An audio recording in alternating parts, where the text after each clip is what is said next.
war froh bei der Predigt von hier Bruder Manuel. Alle die Predigten sind gut. Aber Manuel kenne ich seit lange.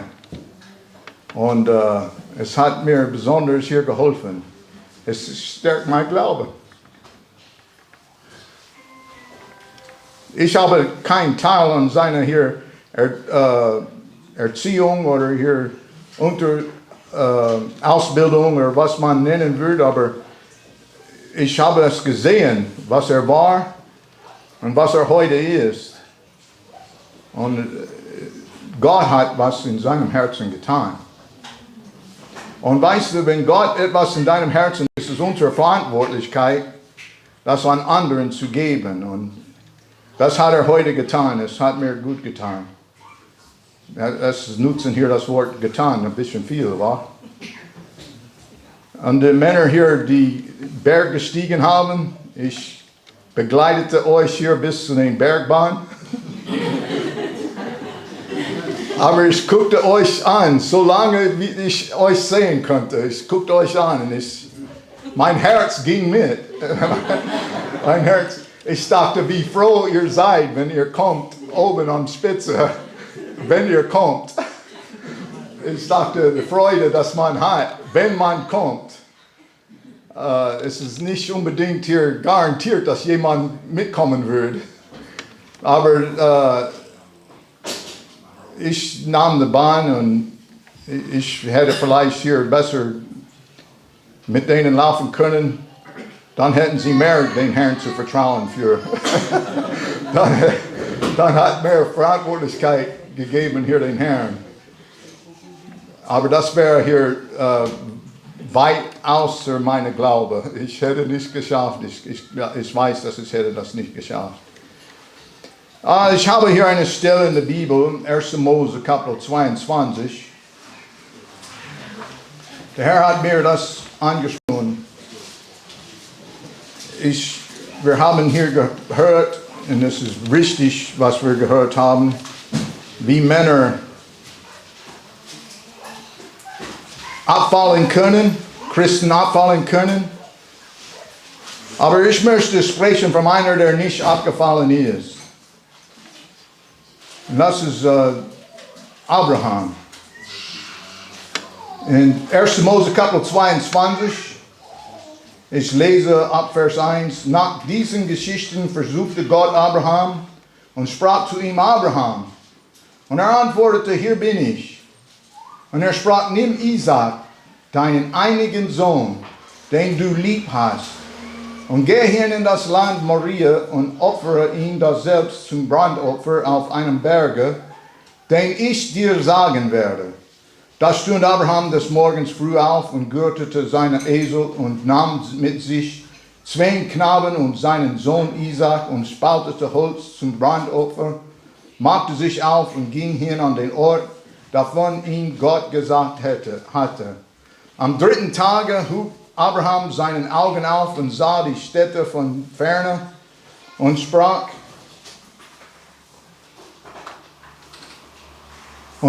zu seinen Knaben: Bleibet ihr hier mit dem Esel. Ich und der Knabe wollen dorthin gehen, und wenn wir angebetet haben, wollen wir wieder zu euch kommen. Und Abraham nahm das Holz zum Brandopfer, legte es auf seinen Sohn Isaak, und er aber nahm das Feuer und Messer in seine Hand und ging die beiden miteinander. Da sprach Isaak zu seinem Vater Abraham: Mein Vater. Abraham antwortete: Hier bin ich, mein Sohn. Und er sprach: Siehe, hier ist Feuer und Holz. Wo ist aber das Schaf zum Brandopfer? Abraham antwortete: Mein Sohn, Gott wird ihm ersehen, ein Schaf zum Brandopfer. Und gingen die beiden miteinander. Und als sie kamen an die Stätte, die ihm Gott sagte, baute Abraham daselbst einen Altar und legte das Holz drauf und band seinen Sohn Isaak, legte ihn auf den Altar oben auf das Holz und reckte seine Hand aus und fasste aus das Messer, dass er seinen Sohn schlachtete. Da rief ihm der Engel des Herrn vom Himmel und sprach, Abraham, Abraham. Er antwortete, hier bin ich. Er sprach, lege deine Hand nicht an den Knaben und tu ihm nichts. Denn nun weiß ich, dass du Gott fürchtest und hast deines einigen Sohnes nicht verschont um meinetwillen. Da hub Abraham seine Augen auf und sah einen Widder hinter ihm in der Hecke mit seinen Hörnern hangen und ging hin und nahm den Widder und opferte ihn zum Brandopfer an seines Sohnes statt. Und Abraham hieß die Stätte, der Herr sieht. Daher man noch heutiges Tages sagt, auf dem Berge, da der Herr sieht. Und der Engel des Herrn rief Abraham abermal vom Himmel und sprach, ich habe bei mir selbst geschworen, spricht der Herr, dieweil du solches getan hast und hast deines einigen Sohnes nicht verschont, dass ich deinen Samen segnen und mehren will wie die Sterne am Himmel und wie den Sand am Ufer des Meeres. Und dein Samen soll besitzen die Tore seiner Feinde. Und durch deinen Samen sollen alle Völker auf Erden gesegnet werden, darum, dass du meiner Stimme gehorcht hast. Ich habe gelesen, mehr als ich erwartet habe, aber ich bete jetzt. Nun, Vater, wir sind dankbar jetzt nochmal für deine Liebe und deine Barmherzigkeit. Und Vater, für die guten Steine, die in diesem Raum gesammelt sind. Und Vater, dass wir können einander diese Woche hier wetzen. Und Vater, wir bitten, dass diese Predigt wird hier das genau tun, Vater. Stärken die Geschwister und Vater, mindestens dich verherrlichen. Und Vater, wir werden dich dafür lobpreisen und danken in Jesu Namen. Amen. Wie ich vorhin gesagt habe, den Erweckungsprediger, sie ging vom Gebetskammer zu Pot. Und dann vom Pot wieder zurück zur Gebetskammer. Ich möchte das so sein, dass ich so ein Prediger bin, dass ohne Unterlass, ich bin in Gebetskammer. Und wenn ich nicht in Gebetskammer bin, bin ich mindestens hier verteilen, was Gott mir in der Kammer gegeben hat. Römer Kapitel 15, Vers 4.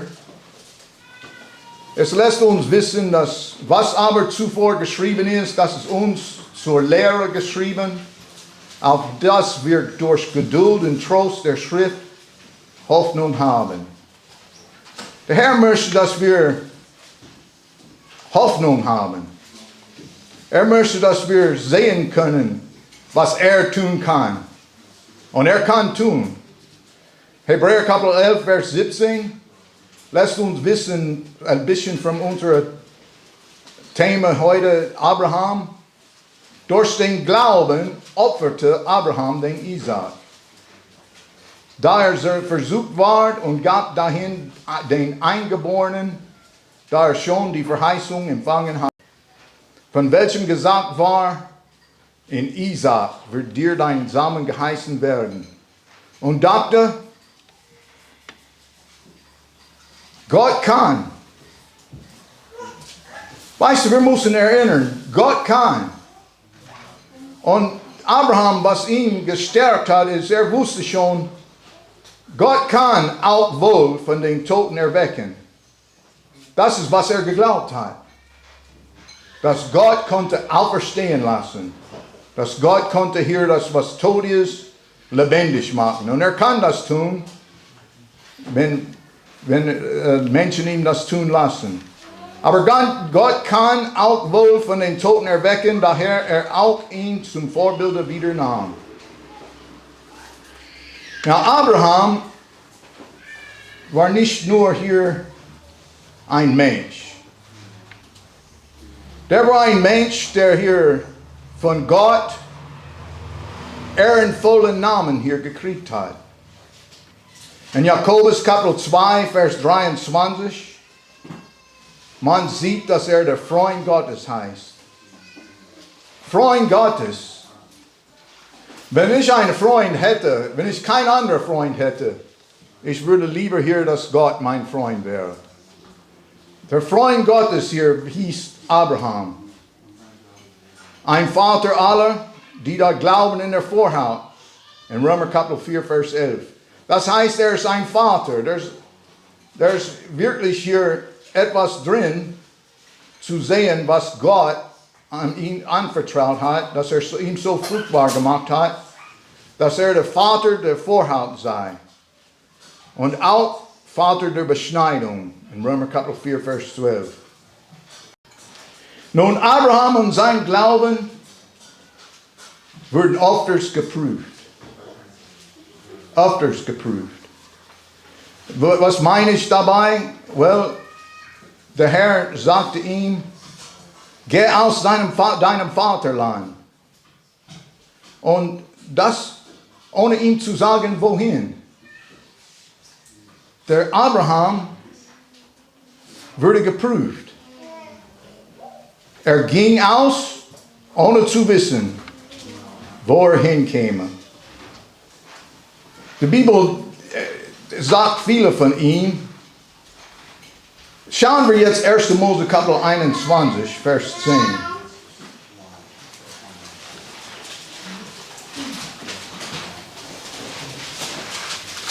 Da war hier ein Kind, der geboren ist im Fleisch, von der Magd.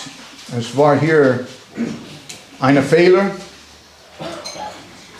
Aber der Herr hat gesagt zu Abraham, Vers 10. Erstmal, 1. Mose Kapitel 21, Vers 8. Das Kind wuchs und ward entwöhnt. Das ist hier der Isaac, der Kinderverheißung. Und Abraham machte ein großes Mahl am Tag, da Isaac entwöhnt ward. Und Sarah sah den Sohn Hagars, der Ägyptischen, den sie Abraham geboren hatte, dass er ein Spött war. Und sprach zu Abraham, treibe diese Magd aus mit ihrem Sohn. Denn dieser Magd Sohn soll nicht erben mit meinem Sohn Isaac. Der war der Magds Sohn.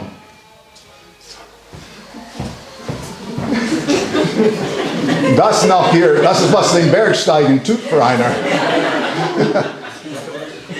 Wenn du Berg steigst, du laufst so. Ich habe das trainiert heute. Ja, ich muss ein bisschen mehr Berg steigen. Das hat mir geholfen. Ich habe gehumpelt, bis du reingekommen bist. Jetzt bin ich aufrichtig und kann hier richtig stehen. Und Preis den Herrn. ja, Amen. Aber seine Frau sagte ihm, treibe diese Magd aus mit ihrem Sohn. Das war nicht nur ihrem Sohn, das war sein Sohn.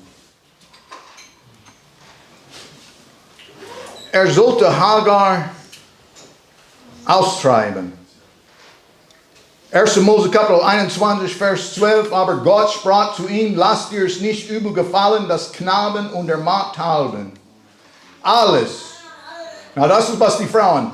Hier ist für die Frauen hier. Die Frauen möchten immer. Eine Frau kann etliches auswendig lernen und dieses eine Stück, was sie hier lernen müssen. Der Herr sagt in Vers 12, aber Gott sprach zu ihm, lass dir es nicht übel gefallen, des Knaben und der Magd halten. Alles, was dir Sarah gesagt hat. Ihr Frauen sollen sagen, Amen. Alles, was dir gesagt hat, was Sarah dir gesagt hat. Meine Frau sitzt und wartet auf so einen Tag, wenn der Herr mir das sagt. Na, ich sage euch vieles, was meine Frau mir gesagt hat, soll ich gehorchen. Aber niemals alles. Alles, was Sarah dir gesagt hat, dem gehorche.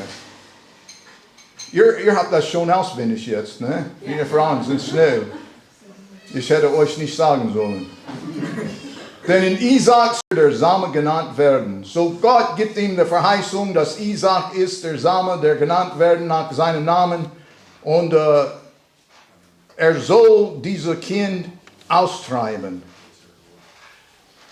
Hey, weißt du, egal ob es vom Herrn ist oder nicht, das war nicht eine leichte Aufgabe.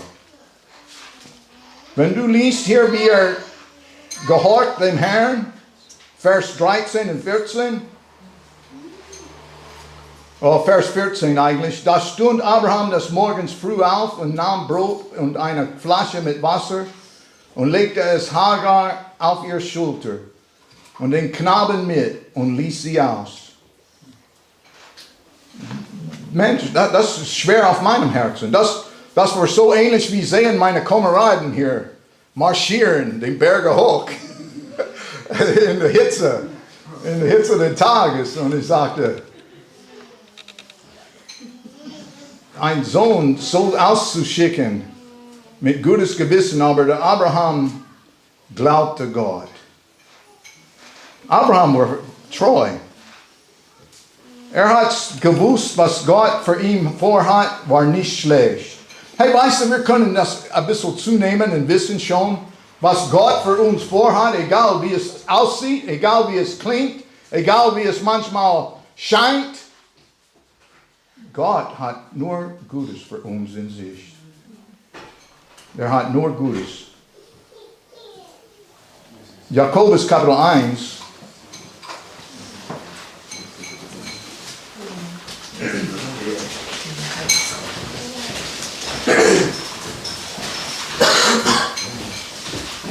Vers 2 und 3. Meine lieben Brüder, achtet es eitel Freude, wenn ihr in mancherlei Anfechtung haltet.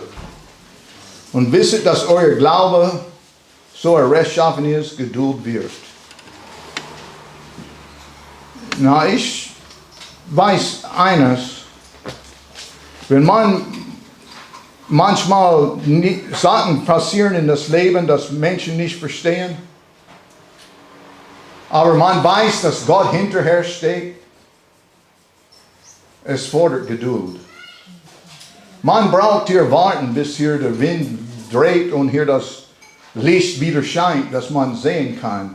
Manchmal ist es finster draußen und man kann gar nicht sehen, was Gott vorhat. Und das fordert hier Glauben. Und das ist eine Anfechtung zu unserem Glauben. Aber der Glaube, so rechtschaffen ist, Geduld wirkt. Die Lehre von Geduld und hier Prüfungen und hier ist nicht auf. Ich bin 62 Jahre alt und ich glaube, die jugendlichen hier Sünden sind mir vorbei. Allerdings, ich bin nicht blöd.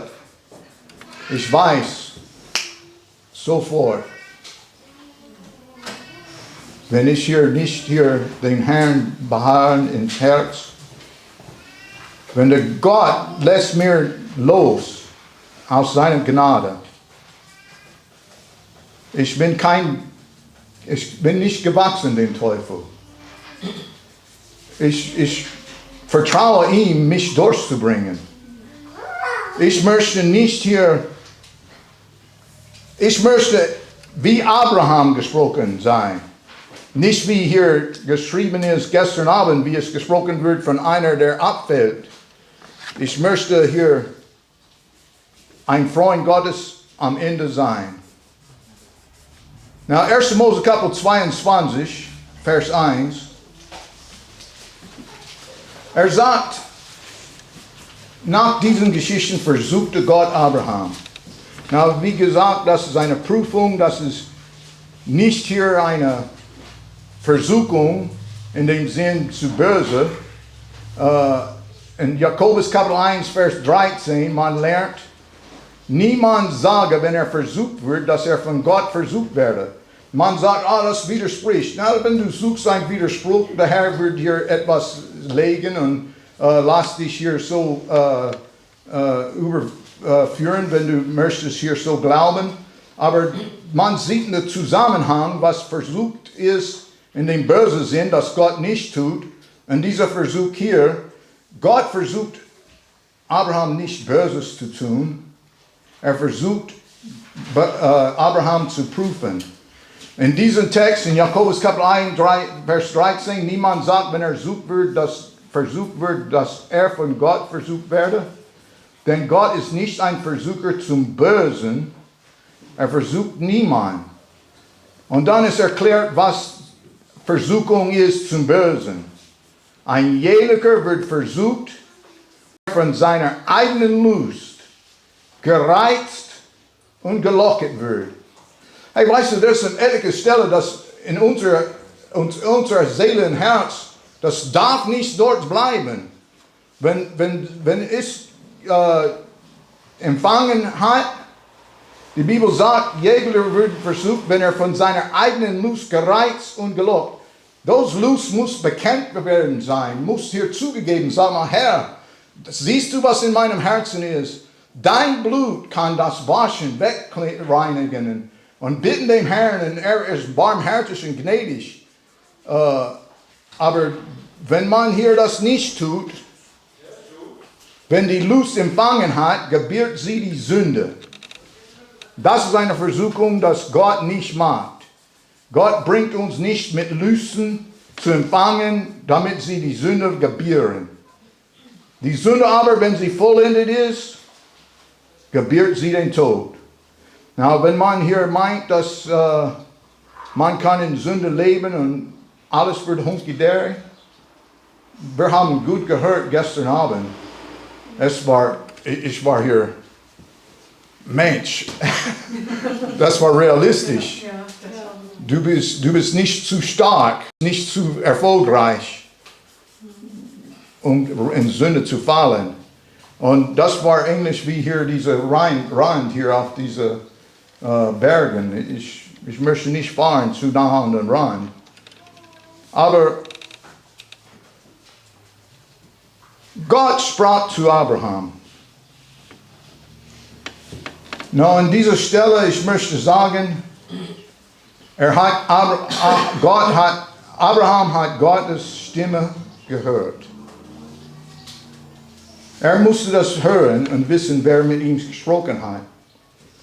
Nach diesen Geschichten versuchte Gott Abraham und sprach zu ihm, Abraham. Hey, weißt du, wie man weiß, ob es Gott ist oder nicht, das spricht mit dir? Erstens, seine Stimme. Na, probier mal seine Stimme zu hören. Todesreich. Das ist keine Stimme für Gottes.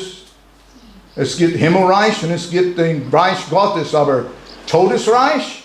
Es gibt die Hölle. Na, Hölle ist eine göttliche Sprache. Das ist den allmächtigen Gott, der spricht, wo es deutlich und klar zu verstehen ist.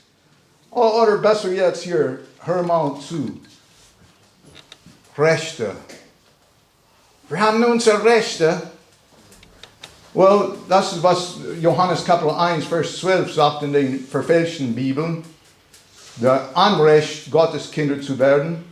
Das ist niemals Gottes Stimme, Anrecht. Die Kraft. Das ist, was wir brauchen. Macht, Gottes Kinder zu werden. Macht, Gottes Kinder zu werden. Das ist Gottes Stimme. Petra ist eine Frau, die bei uns ist, und sie ist eine Sünderin gerettet durch Gnade. Aber weißt du, was sie gelernt hat? Sie hat gelernt, dass die alte Lutherbibel ist Gottes Wort. Weißt du, wie sie das gelernt hat? Sie hat uns gesagt, es war meine schöne Predigt, war? Ich habe gut gepredigt. Nein, sie gab mir nicht die Ehre. Ich sagte, well, es war hier, sie sagte, ich lies den 1912 und ich lies den Martin Luther 1545, unrevidierte, und die Sprache war mächtiger. Sie hört seine Stimme. Hey, man sagt, was man will, auch eine Frau kann etwas mitkriegen. Ihr lacht, es freut mich, dass ihr lacht. Nun, wo war ich hier?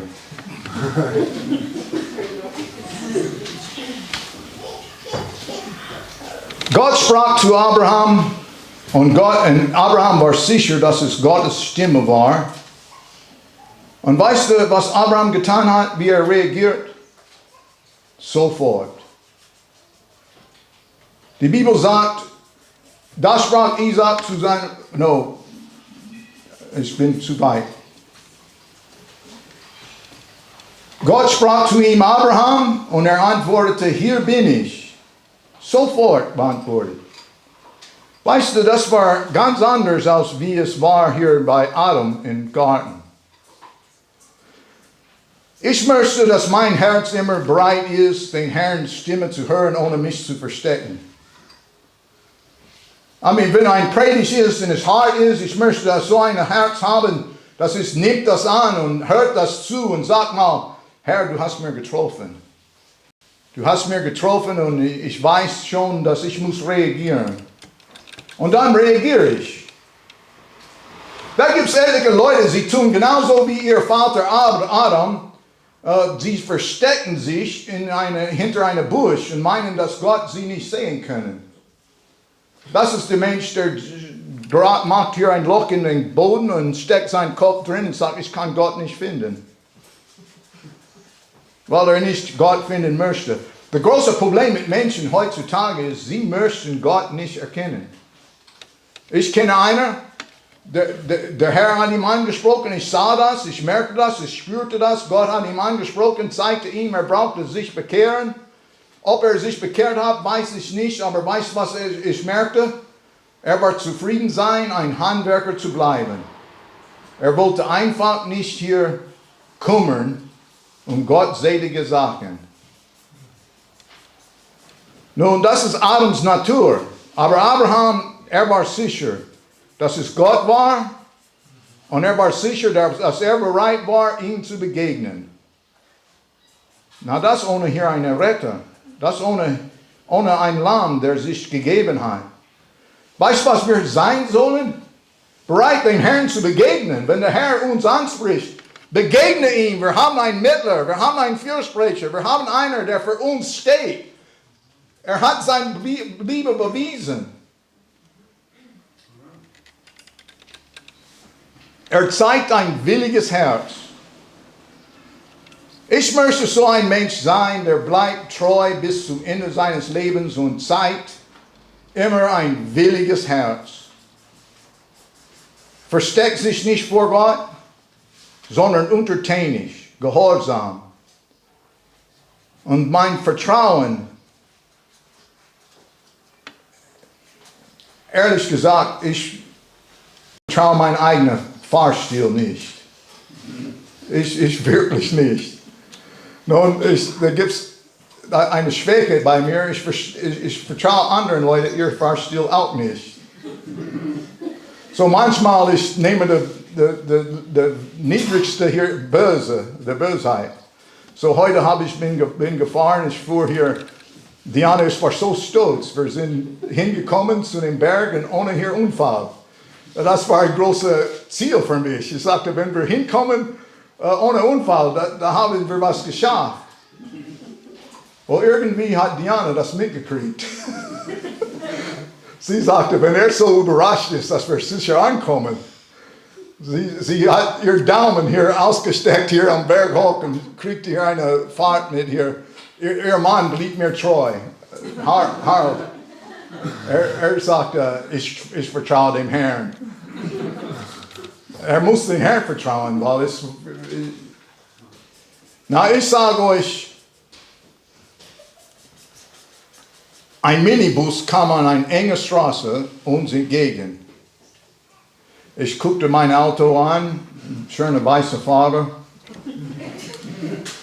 Und ich guckte hier diese anderen an. Es sah nicht so gut, das ist meine Seite. Es kam entgegen mir. Aber die andere Seite war hier Joes Seite. Meine Seite. Ja, deine Seite auch. Aber deine Frau war nicht mit, so es war egal.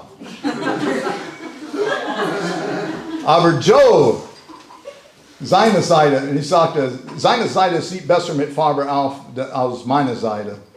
So ich nahm hier rutscht ein bisschen, wir kriegen ein bisschen hier. Was ich dazu sagen möchte ist, hey, ich vertraue mich nicht. Und weißt du, nachher, Joel, ihr sagte mir, morgen, wenn wir Straßenpredigen gehen, wenn du fährst, ich möchte mit dir fahren.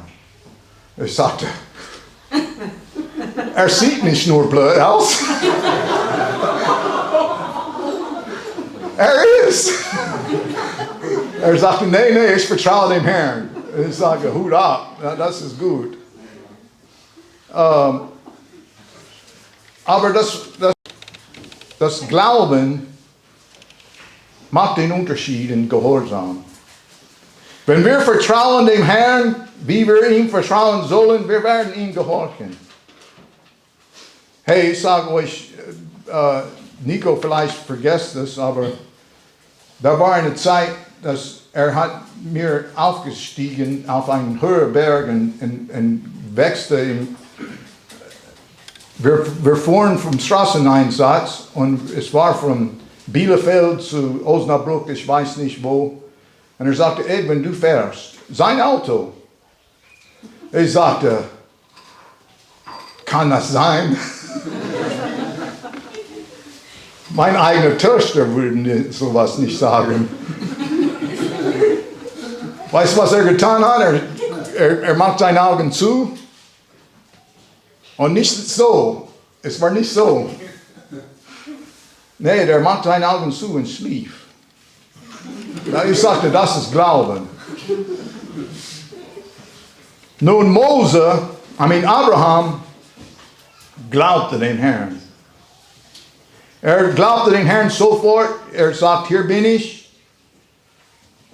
Das ist Treue. Zeigt ein williges Herz. Versteckt sich nicht vor Gott. Sein Herz ist untertänig. Sein Vertrauen ruht sich auf den Fels. Und dann kommt Gottes Befehl in Vers 2.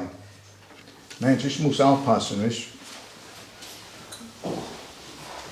Und sprach ihm Isaac, dein einigen Sohn, den du lieb hast, und geh hin in das Land Moria und opfer ihn da selbst zum Brandopfer auf einem Berge, den ich dir sagen werde.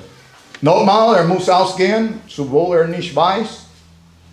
Aber dieses Mal muss hier wirklich den Herrn glauben. Der Sohn der Verheißung soll opfern. Na, ich kann mir vorstellen, ich würde sagen, hey Herr, ich habe diese Ishmael. Ich kann ihn aussuchen, ist genauso mein Sohn. Aber der hat es nicht getan. Sagte, der Herr will mein Bestes haben. Hey, weißt du, was der Herr will, unser Bestes haben? Will das Beste.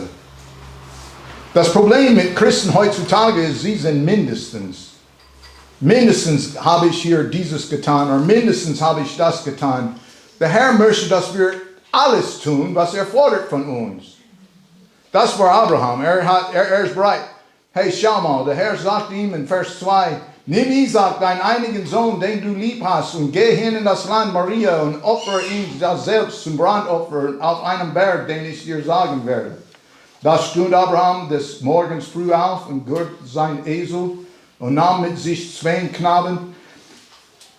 Stand früh auf. Wenn ich überhaupt einen Tag überschlafen würde, es wäre den Tag. Der hat nicht geweigert.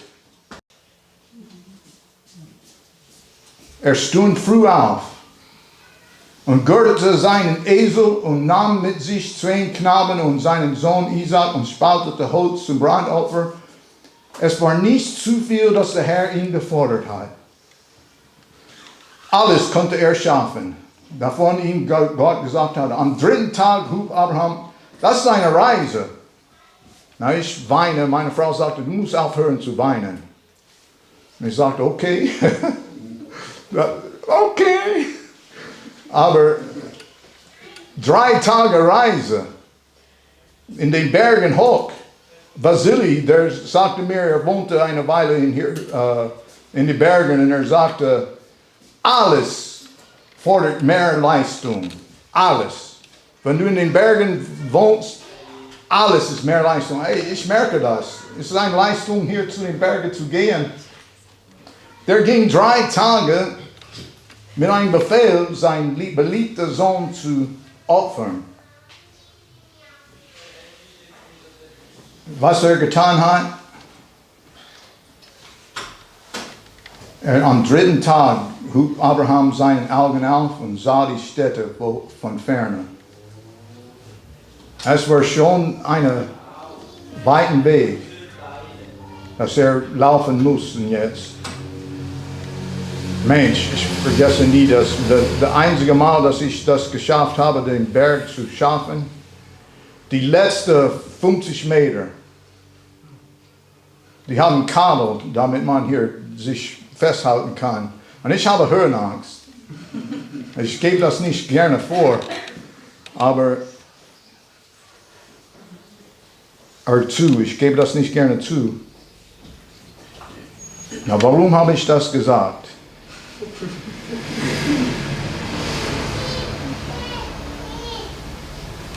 Der nahm jeden Schritt. Und jeder Schritt kam näher an seinen Ort. Sah das Ort von ferne. Hey, weißt du, es ist eine Sache, das Ort zu sehen. Aber wenn du es früh siehst, du hast mehr Zeit zu gedenken. Sah es früh. Jeder Schritt. Hey, weißt du was? Abrahams Glauben und Gehorsam waren zusammengefügt und das, was sie getan haben, ist dem Herrn Schritt nach Schritt geglaubt. Nimm deinen Sohn Isaac. Nimm deinen Sohn Isaac. Nimm deinen Sohn Isaac. Und jeder Schritt, musste wissen schon, ihm habe ich von dem Herrn bekommen. Ihm habe ich von dem Herrn bekommen. Ihm habe ich von dem Herrn bekommen. Jeder Schritt. Da gibt es Christen, die wandeln so wie ein Schiff in einem Sturm. Na, das ist was bildet hier. Die Wellen hier überwältigen hier das Schiff, aber das Schiff geht immer noch weiter. Das ist ein Schiff in den Sturm. Ein Mensch, der auf den Berg steigen möchte, ist ein Schritt nach dem anderen. Glauben an den Herrn. Nun, sagt in Vers 5, sprach zu seinem Knaben, bleibet hier mit dem Esel. Na, das muss ihr unbedingt etwas bedeuten. Ich gebe euch ehrlich, ich suchte in meinem Herzen, ich suchte in meinen Erkenntnissen und ich suchte etwas in Kommentaren, aber ich kann nicht ausziehen, was das bedeutet, dass sagte seinen Knaben, dass sie sollen bleiben mit dem Esel. Aber was ich mitgekriegt habe, ist, ihm und den Knaben wollen dorthin gehen, wo gesehen hat von fern. Wir werden dorthin gehen und wenn wir angebetet haben, der hat hier Anbeten vor. Wusste, was tun würde. Den Herrn aller Herren anbeten. Wollen wir wieder zu euch kommen? Das ist Glaube. Na,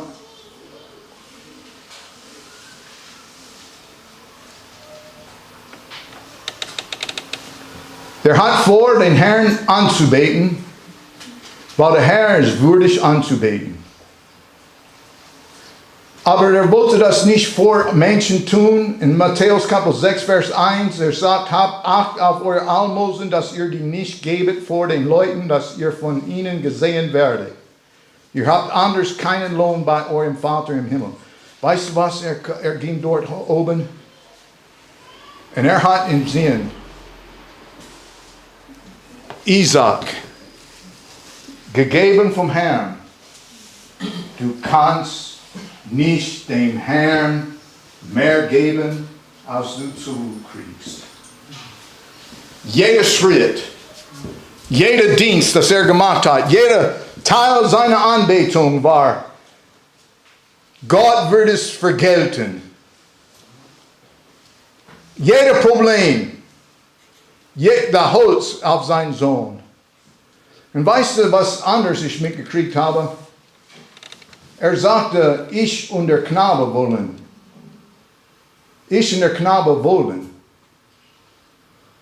Na, die meisten Leute stellen sich vor, ein katholisches Bild, ein kleines Kind wie hier.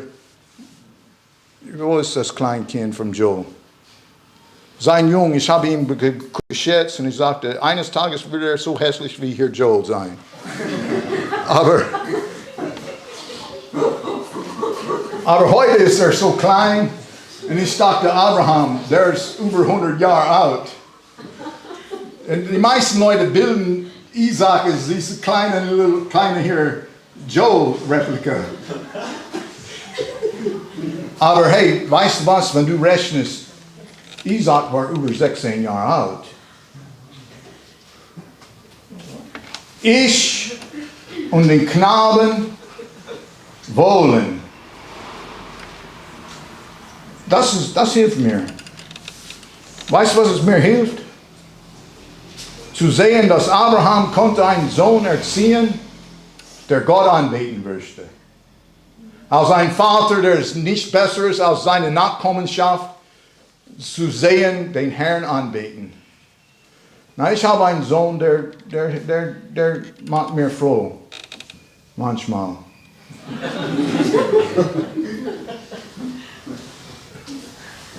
Nun, wir kommen hin und Isaac hat ein Gehirn, er konnte rechnen. In Vers 7, da sprach Isaac zu seinem Vater Abraham. Mein Vater? Abraham antwortete. Jetzt will er ihm sagen, hier bin ich, mein Sohn. Und er sprach, siehe, hier ist Feuer. Er kann rechnen. Er hat es gelernt, wie Gott anbetet mit Feuer und Holz. Aber er hat auch mitgekriegt, es fehlt was. Wo ist aber das Schaf zum Brandopfer?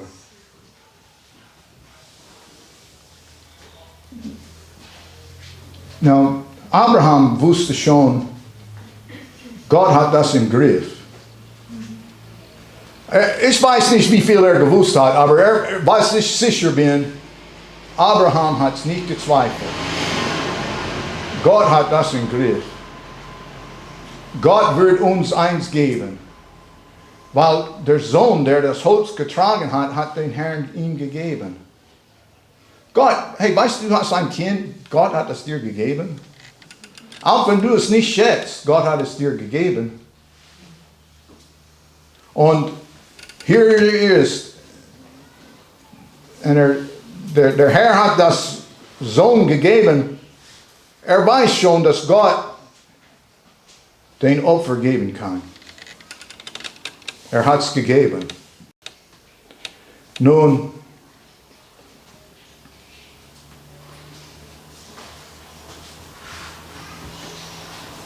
Gott weiß, Vers 12. Abraham hat schon ins Herzen hier vor 3 Tagen das Messer ins Herz seines Sohnes gesteckt oder in seinen Hals, oder wie sie schlachten hier ein Opfer. Gott sei Dank, ich musste niemals hier ein Tier opfern. Den Herrn Jesus Christus ist für mich geopfert. Ich habe ein Lamm Gottes, der hier sein Blut gegossen hat und mir freigestellt hat, dass ich brauche kein Opfer mehr geben. Aber der reckte seine Hand aus und fasste das Messer, das er seinen Sohn schlachtete. Und da rief ihn der Engel des Herrn vom Himmel und sprach, Abraham, Abraham. Er antwortete, hier bin ich. Abraham war immer, weißt du, was gut ist? Überleg's mal, er hat den Messer in Hand, bereit zu töten, sein Sohn. Der Herr sagt ihm, Abraham, und er weigert einmal, sich zu beantworten. Aber er hat es nie geweigert, er hat treu zu seiner Charakter. Hier bin ich. Wo bist du heute? Wo bist du? Wenn der Herr anruft und sagt, mein Sohn, mein Abraham, Abraham, oder Edwin, Edwin, oder wer anrufen wird, Joel, Joel. Joe hat gestiegen heute. Er fährt mit mir morgen. Du darfst nicht hier wechseln an mir, hier, Joe. Okay, was die Tatsache ist, der Herr sagt, da hob Abraham seine Augen auf und sah einen Widder hinter ihm in der Hecke mit seinen Hörnern hängen. Und ging hin und nahm den Widder und opferte ihn zum Brandopfer an seines Sohnes statt. Ich bin überzeugt, was das war. Es war immer eine Gräuel, wenn ein König oder opferte seinen Sohn zu einer Götze oder zu einer falschen Gott. Und Gott sah die ernsthaft, dass hier Abraham ihm treu ist. Und er sagte, wenn ich ihm das tun lasse, und er wird das tun, bin ich sein Schuldner. Und der Herr will nie kein Schuldner sein.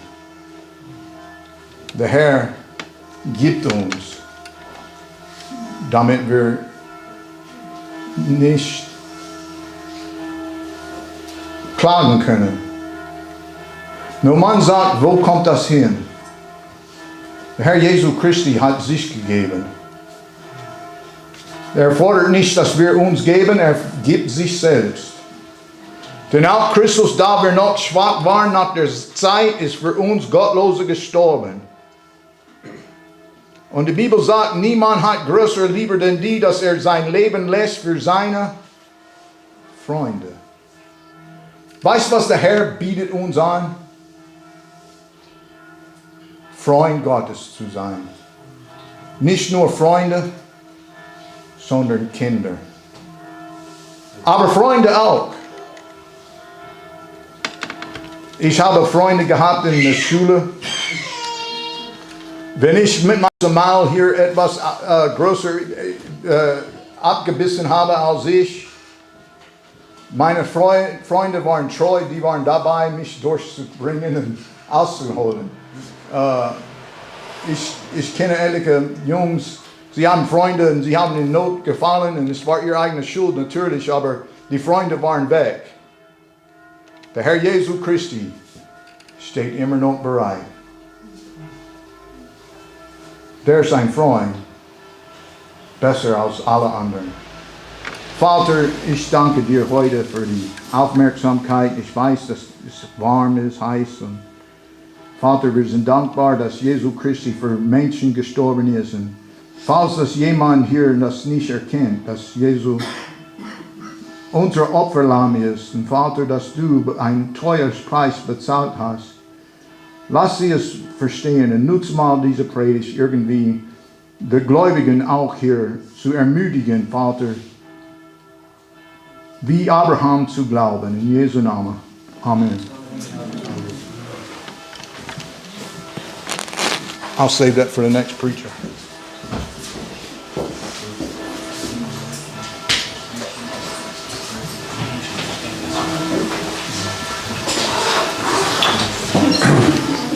Wenn man so eine Predigt hört, dann bekommt man selber auch allerlei Ideen und Inspiration für eine Predigtstruktur. Hier ein paar Gedanken. Der Herr braucht dein Opfer nicht. Du brauchst zu lernen, es zu geben.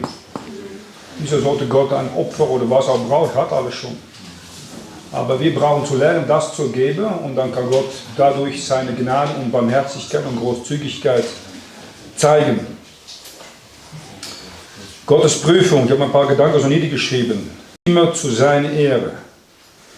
Immer zur Besserung deines Glaubens. Ich denke, einige von euch gehen nur durch Prüfungen. Mit Gesundheit sein, Zukunft sein, Probleme sein, die ihr mit Leuten habt, Gemeinde, Christen, Ungläubige habt. Es ist zur Besserung deines Glaubens. Es ist zur Formierung deines Charakters. Rettung ist umsonst. Ein Charakter wird aufgebaut durch die Jahre. Prüfungen helfen, Geduld aufzubauen, was wir meistens nicht haben. Prüfung ist immer zur Segnung von Gottes Kindern, niemals zur Strafe. Und Prüfung lernt dich Gottes Stimme zu hören und zu gehorchen. Ohne Prüfung lernt man das meistens nicht. Gott möchte immer sein Bestes für dich geben. Das offenbart sich durch Prüfungen. Und, das hat Bruder Luke schon erwähnt, Gott möchte gerne mehr zurückgeben als das, was er von dir fragt.